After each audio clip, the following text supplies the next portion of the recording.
매거진원 초대석 시간입니다. 현대사회는 기후 위기를 맞고 있습니다. 폭염과 폭우는 물론이고요. 예상하지 못한 기상 이변들로 지구 전체가 이상 신호를 보내고 있는데요. 이에 지난 1월 산림청에서는 2050 탄소중립 산림부문 추진 전략을 발표했습니다. 우리 원불교도 또한 산림청과 평화와 탄소중립 실현을 위한 숲속의 한반도 만들기 업무 협약을 체결해서 숲을 통한 탄소중립 실현에 힘을 모으고 있는데요. 오늘 매거진원 초대석 시간에는 산림청 남북산림협력단 이용건 단장 모셔서 이야기 나눠보겠습니다. 단장님 반갑습니다. 네, 반갑습니다. 네, 직접 소개 부탁드리겠습니다. 네, 안녕하세요. 산림청 남북산림협력단장 이용건입니다. 만나 뵙게 돼서 반갑습니다. 네, 반갑습니다.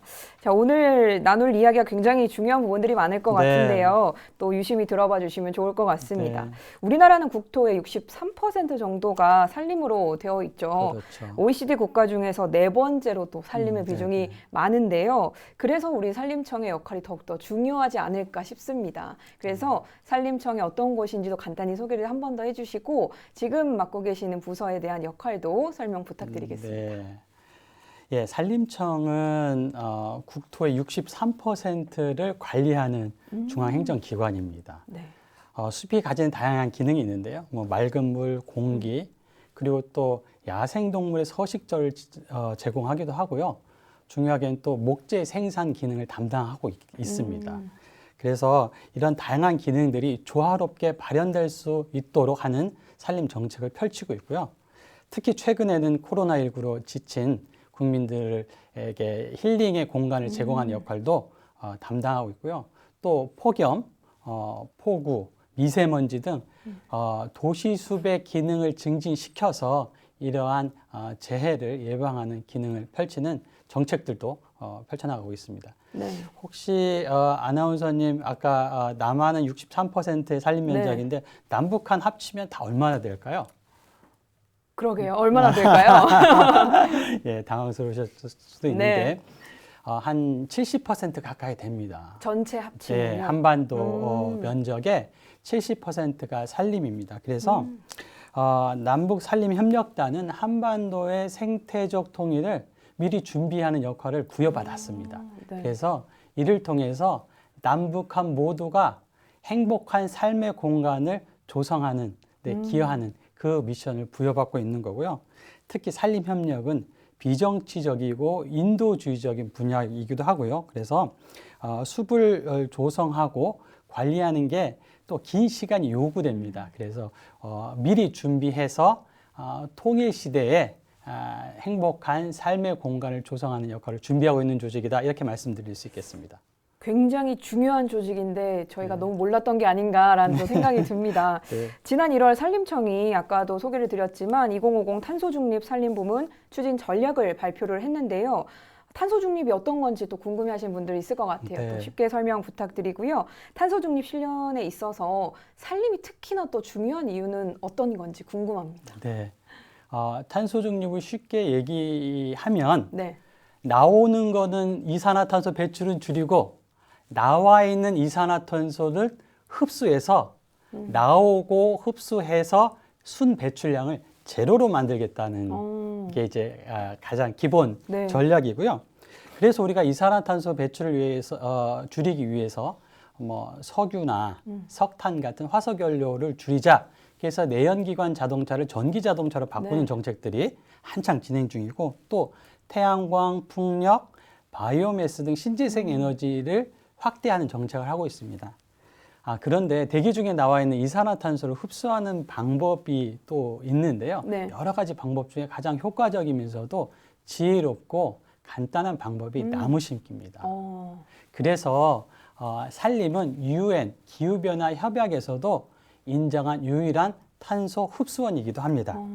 그래서 이 국제사회에서도 이러한 산림의 중요성을 인지하고 이런 다양한 활동들, 산림을 조성하는 활동들이 있는데요. 예를 들면 미국은 한반도 면적에 달하는 면적에 1조 구루의 나무를 심겠다 이런 법을 발표도 했고요. 네. 영국은 지금 한 13% 되는데요.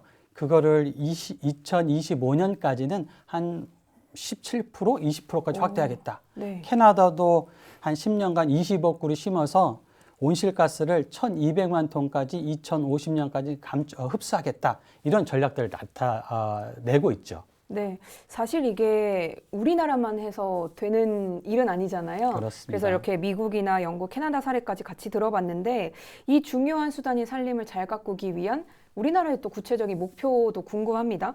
우리는 나무 심기 목표량이 2050년까지 얼마나 되나요?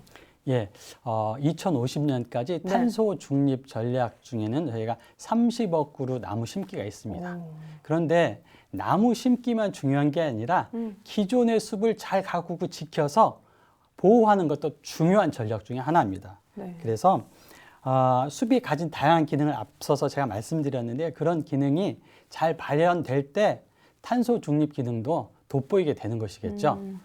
또한 그래서 산림청에서는 현재 임업 그다음에 민간 단체 관련 전문가와 부처 등과 함께 민관 협의회 구성했고요. 그래서 탄소 흡수뿐만 아니라 임업이 가지는 경제적 기능 또 공익적 기능이 잘 조화롭게 발현될 수 있도록 서로 상생의 방향을 모색하고 있습니다. 그래서 9월 중에는 아마 2050 탄소 중립 산림 부분 추진 전략이 발표될 것 같습니다. 네.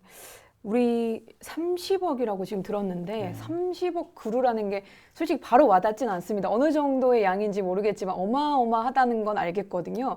근데 그 출발점 결국에 나무 한 그루 한 그루가 굉장히 중요한 역할을 할 것 같습니다. 그러면 한 그루가 구체적으로 어떤 효과를 내나요?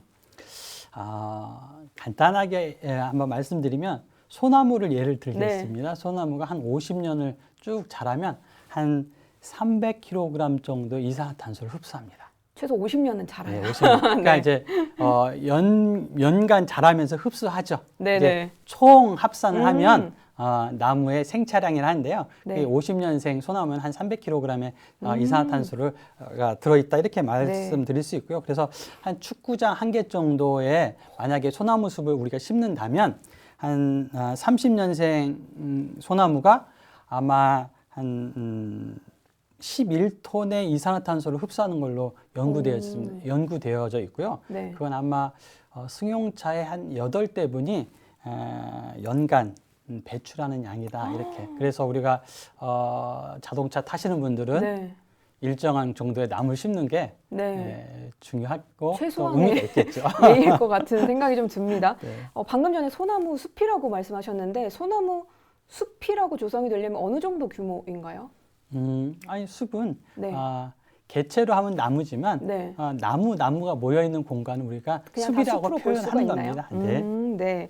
이렇게 새롭게 나무를 심어가고 조성하는 것도 중요하지만 조금 전에 또 놓치지 말 거는 기존에 있는 우리 숲을 잘 가꾸고 관리하는 게 굉장히 중요하다라는 말씀을 해주셨거든요. 어떤 의미일까요? 나무 심기는 어린 나무를 심으면 우리 아이들이 빨리빨리 크잖아요. 네. 그런 것처럼 생장 속도가 빨라서 이산화탄소 흡수율이 높은 것을 강조할 때 나무 심기가 좋다 이런 얘기를 합니다. 그런데 잘 가꿔진 숲을 보호하는 것은 저장량 측면에서 우리가 강조할 때 의미가 있는 겁니다. 또 숲은 탄소 저장의 기능도 있지만 우리가 잊지 말아야 될 것은 맑은 물, 맑은 공기 없이 우리가 살 수 없잖아요. 네. 그런 기능도 제공해야 되고 야생동물의 서식지도 제공을 해야 되고 또 우리가 쓰고 있는 이 나무 탁자, 나무를 쓸 때 또 그 경제적 기능도 고려돼야 되는 거거든요. 이런 것 다양한 것을 고려한 정책이 되어야 된다. 그래서 아까 심기도 중요하지만 잘 가꾸고 보호하는 것도 중요하다. 이렇게 말씀드렸습니다. 네. 제대로 잘 이해가 되는 것 같습니다. 개인적으로 좀 궁금한 부분이기도 한데요. 조금 전에 예시를 소나무로 또 설명을 해주셨잖아요. 혹시 탄소를 흡수하는 능력이 조금 더 좋은 그런 종이 따로 있나요? 결론적으로 말씀드리면 똑같은 나무라도 심기는 장소에 따라서 생장한 속도가 각기 다르기 때문에 어떤 게 좋다 이렇게 말씀드릴 수는 없고요. 네. 우리가 나무가 어떤 게 좋은 나무, 나쁜 나무가 아니라 나무는 좋고 나쁨이 없죠. 그냥 그 자라는 자체로 그 의미를 갖고 있고요. 네. 그리고 조금 그래 정보를 드린다면 우리가 나무는 생장하면서 이제 지속적으로 이산화탄소는 흡수를 합니다. 근데 연구에 따르면 젊을수록 한 20년, 30년까지는 그래프가 이렇게 올라가면 그 뒤부터는 그래프가 곡선이 완만하게 됩니다. 그래서 아까 제가 말씀드렸던 어린 나무가 흡수율, 시간 개념을 가진 네. 한 시간에 1년에 흡수하는 율은 오래된 나무보다는 어린 나무가 좋습니다. 이런 얘기고요. 또 저장량 측면에 보면 가늘하는 애기 나무보다는 이렇게 큰 나무가 흡수량, 저장량이 크죠. 그래서 어떤 부분은 훼손된 데는 나무를 심어서 빨리 복구하면서 흡수도 하고 그러한 전략을 또 어느 곳에는 잘 보호해서 잃어버리지 않도록 하는 것 두 가지가 중요하다고 봅니다. 초기에는 뭐 우리가 어린 아이나 아니면 청년층이 열심히 일을 해서 많은 걸 흡수를 하고 조금 더 나이가 들기 시작하면 저장 용량이 많아져서 결국에 내내 열심히 일을 하는 아주 고마운 나무네요. 네. 산림청에서 탄소 중립 핵심인 건강한 산림을 위해서 또 의미 있는 캠페인을 진행한다고 네. 들었습니다. 어떤 건가요? 예, 그 산림청 제가 맡고 있는 업무가 이제 남북 산림 협력 업무입니다. 네. 그래서 남북 산림 협력의 주된 방향이 이제 평화를 한반도에 정착시키는데 일조하는 것도 저의 역할이거든요. 네. 그래서 북한의 황폐된 산에 나무를 심어 울창하게 하고 또 남한에 있는 우리 숲은 잘 가꾸고 보호해서 국민의 쉼터로 만들자. 이게 숲속의 한반도고요. 네. 그리고 이것을 합쳐서 숲속의 한반도 만들기 새산 새숲 캠페인입니다. 그래서 세산 세숲. 새산 새숲의 의미는 남과 북의 사람이 만나서 새산 새숲을 만들어 보자. 그런 식으로 우리 이름을 네. 지어본 거고요. 그래서 지난 13일부터 우리 숲을 살리는 새산 새숲 평화의 숲 살리깅 플로깅 행사를 네. 이달 30일까지 비대면으로 진행하고 있습니다. 그래서 이번 행사는 국민들이 산과 숲을 한 3시간 또는 9.19km를 걷거나 뛰면서 네. 쓰레기를 줍는 플로깅 활동을 통해서 평화도 염원하고 기후변화에도 대응하자 이런 취지로 마련했고요. 현재 온라인상으로 사전 신청하신 분들이 한 3,000명 됩니다. 이분들이 지금 숲 살리기 활동에 참여하고 계실 거고요. 여기에서는 원불교에서도 많은 분들이 참여해 주신 걸로 제가 알고 있습니다. 또 사전 신청을 못 하셨더라도 네. 스마트폰으로 newforest.live 입력하면 앱 애플리케이션이 접속이 되고요. 그것을 통해서 신청하시면 되고 또 이달 말까지 나중에 다 하신 다음에 인증하시면 저희가 200분 뽑아서 소정의 기념품도 제공할 거니까 늦었다 주저 마시고 신청하시면 됩니다. SNS를 통해서 본인이 참여한 플로깅을 보여주시면 네, 또 그렇죠. 운이 좋은 분들에게는 또 감사의 선물을 또 드린다고 합니다. 궁금한 게요. 9.19km에 대한 의미가 혹시 있나요? 9.19가 9월 19일에 평양에서 공동 선언한 날입니다. 그래서 이번이 3주 전이기 때문에 한 3시간 그리고 네. 거리가 그냥 9.19 이렇게 그냥 정해봤습니다. 네, 그런 의미를 좀 담았습니다. 사실 이제 저도 걷는 것도 좋아하고 플로깅도 참여를 해서 이제 이것도 나중에 인증을 한번 해볼 건데 꼭 해보십시오. 네, 3시간이나 이런 킬로미터 수가 보통은 의미를 좀 많이 담고 있더라고요. 그래서 또 여러분들도 이걸 알고 그만큼의 거리를 채우시면 훨씬 더 또 좋으실 것 같습니다. 네. 지난 6월 30일이었죠. 산림청이 원불교와 함께 평화와 탄소 중립 실현을 위한 숲속 한반도 만들기 업무 협약을 체결을 했고 또 다른 이웃 종교들과도 협약을 좀 체결하고 그렇습니다. 있죠. 특별히 종교 단체들과 이 일을 함께 하게 된 이유가 좀 궁금합니다. 네. 저는 우리의 삶에서 개인과 사회의 안녕 그리고 평화를 인도해 주는 것이 전 종교라고 생각을 하거든요. 또 아나운서께서도 이웃이란 단어를 쓰셨어요. 네. 그죠? 근데 이 이웃을 어떻게 이웃을 만들어가고 또 만들어진 이웃을 어떻게 유지하고 또 발전시켜 나갈 것인가 또 이웃과 어떻게 더불어 살아야 될 것인가는 건강한 종교가 그 방향을 제시해 줘야 된다고 보거든요.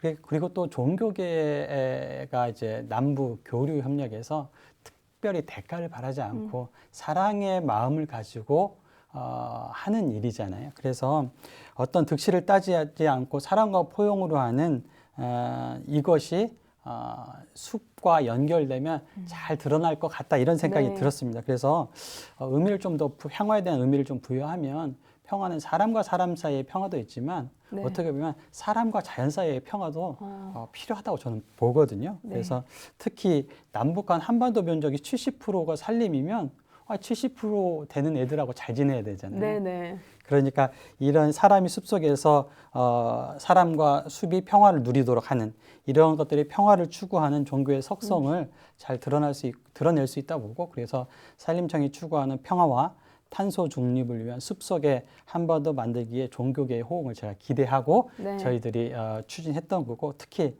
저희가 원불교는 특히 실천성이 강하잖아요. 네. 그래서 실천하는 종교인 원불교에서 적극 참여할 것을 저희 부탁드리기도 하고 이번 기회를 통해서 네. 시청하시는 분들이 좀 관심을 가져주셨으면 좋겠습니다. 네, 아무래도 또 이 방송 이후로 또 더 많은 분들이 관심을 가져주지 않으실까라고 저도 생각을 해봅니다. 정리를 조금 해보면 평화와 탄소 중립 실현을 위해서는 그 어느 때보다 남북 산림 협력이 굉장히 중요한 시점인 것 같은데요. 왜 지금부터 북한의 산림을 복원하는 것이 필요하고 중요한지, 혹은 탄소 중립을 위한 앞으로의 계획은 또 구체적으로 어떻게 되는지 궁금합니다. 네. 중요한 질문 같아요. 네. 누가 보면 숲은 오래 걸리잖아. 네. 그러니까 지금 시작 안 해도 되니까 좀 나중에 하지 이런 분들도 솔직히 계시거든요. 그런데 남북 산림 협력은 북한 주민의 삶을 개선하는 인도적 성격과 어떻게 보면 실사구시 접근으로 보면 통일 비용을 절감할 수 있는 상호 호혜적인 네. 협력 사업이기도 합니다. 그걸 좀 설명드리면, 우리나라가 이렇게 푸른 숲을 볼 수 있었던 거는 1973년부터 87년까지 1차, 2차 치산 녹화 사업을 대대적으로 벌였던 거고요. 네. 그때 우리가 200만 헥타 이상의 나무를 심었어요. 그리고 심고 이걸 잘 가꾸니까 40년 지나서 어디 가도 네. 시원한 공기, 새소리를 들을 수 있는 삶의 공간을 만들어진 거거든요. 그러면 북한의 산림 황폐지는 한 260만 헥타 정도 됩니다. 그러니까 북한 산림이 한 30% 되거든요. 네. 그러니까 우리 사례로 볼 때 지금 해놔야 우리가 통일되었을 때 그 푸른 숲을 볼 수 있는 것이고요. 또 지금 시작해야 통일된 이후에 비용 상승을 보면 지금이 적기라고 판단되어지는 거고, 또 이러한 것들이 왜 중요하냐면, 북한에 나무 심는 게 지금 홍수 네. 나고 그다음에 막 집이 산사태로 잠긴 것들 보셨잖아요. 그런 것들이 결국은 70% 이상이 산림이기 때문에 황폐된 산에서 토사가 내려올 수밖에 없어요. 내려올 수밖에 없는. 경사지니까 내려올 수밖에 네. 없잖아요. 그거를 그래도 약간이라도 막을 수 있는 거는 나무가 심겨져야만 그래도 토사 유출도 막고 재해도 막고, 그게 부족한 농경지로 쓸려가서 그나마 부족한 농경지에서 생산할 수 있는 쌀의 양을 증가시킬 수 있는 간접적인 방법이기도 하거든요. 그리고 최근에 우리 북한에서 놀라운 사실이 뭐냐면, 유엔에다가 자발적 국가 보고서라고 지속 가능 개발 목표, 유엔이 네. 설정한 그 목표에 국가별로 자발적으로 안 내도 되는데 자발적 국가 보고서를 발표한 게 이슈가 되었습니다. 근데 거기에서도 보면 북한이 산림 복구를 전투적으로 하겠다, 이게 우선순위로 놨고요. 네. 거기에 또 얘기한 게 뭐냐면, 기하 종식, 그다음에 물과 위생, 그다음에 깨끗한 에너지, 지속 가능한 도시와 공동체, 이런 분야도 연계시켜서 북한이 바라고 있거든요. 그래서 북한도 산림 복구가 필요하다는 걸 인식하고 있고, 또 2024년까지는 140만 헥타를 자기네들이 산림 복구를 해가지고 1000만 톤의 이산화탄소 온실가스를 네. 흡수하겠다, 이런 목표도 발표했습니다. 이런 것들을 아나운서님 종합해 보면 이게 시급하지 않은 건 아니고, 시급하게 하지만 내 삶에 바로 영향을 안 줄 것 같은 거지만 네. 이게 그래서 종교계가 먼저 이해 득실을 따지지 않고 먼저 해야 할 선도적으로 우리 국민들한테 함께 가자고 손 내밀 좋은 분야인 것 같습니다. 네. 사실 이게 눈에 바로 보이지 않고 나에게 바로 와닿지 않아서 조금 미루게 될 수도 있고 당장 급하지 않다라는 생각이 일부에선 있을 수 있지만 아마 지금 말씀을 딱 듣고 나면 생각이 다들 바뀌시지 않을까라는 바람을 이야기 한번 해보겠습니다. 사실 기후 위기에서 벗어나서 우리가 건강한 지구를 좀 되찾는 일은 한 사람 한 사람이 정말 개개인의 좀 책임감을 가지고 모두가 움직여주는 게 중요할 것 같거든요. 네. 어느 한쪽에만 부탁하는 것도 아니고 책임을 전가할 수도 없고요. 그래서 한 명 한 명의 역할들이 굉장히 중요한 시점인데 이런 우리들에게 조금 당부하고 싶은 말씀 마지막으로 있다면 한 말씀 부탁드리겠습니다. 네. 제가 당부드리고 싶은 건 비유로 한번 말씀드리겠습니다. 지구를 집으로 비유한다면 숲, 산림은 지붕에 비유할 수 있을 것 같습니다. 그러니까 우리가 지붕이 없는 집을 생각할 수 없듯이 만약에 지붕이 없다면 지붕을 만들어야 되고요. 네. 또 있는 지붕은 잘 보수하고 관리해서 물이 새지 않도록, 빗물이 새지 않도록 이렇게 해야 되잖아요. 이런 생각을 만약에 한다면 우리가 무엇을 할 수 있을 것인가 이런 생각을 하는데 도움이 될 거라고 제가 말씀드리고요. 제가 산림청 공무원이기 때문에 뭐 기후변화 대응에 숲이 중요합니다. 이렇게 말씀드렸습니다만 네.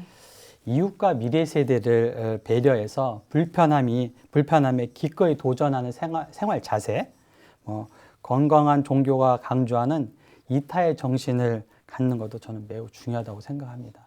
아마 오늘 방송을 통해서 저의 설명이 부족했을 거예요. 그러나 이제 또 인터넷이나 또 찾아보시면 또 주위에 또 전문가들 또 저희들 원불교하고 또 같이 MOU해서 하니까 저희 교육 자료도 같이 생성하는 것도 할 거거든요. 그때 그 자리를 통해서 또 많은 정보가 전달될 수 있기를 희망합니다. 네. 네, 이상 감사합니다. 네, 걱정을 하시지만 오늘 충분히 쉽게 설명을 잘 해주신 것 같습니다. 대종사님께서는 생태계의 질서가 상생의 질서로 좀 회복이 되고 은혜로운 단계로 정착이 됐을 때 모든 존재들이 함께 평화롭고 행복하게 살아갈 수 있는 세상이 건설된다라는 이야기를 해주셨습니다. 남한의 나무 심기 운동이 남북 교류를 통해서 북한으로 또 확장이 되고 나아가서 기후 위기에서 좀 벗어날 수 있도록 저희 원불교도 최선을 다해서 함께 하도록 하겠습니다. 단장님 오늘 나와주셔서 고맙습니다. 네, 고맙습니다.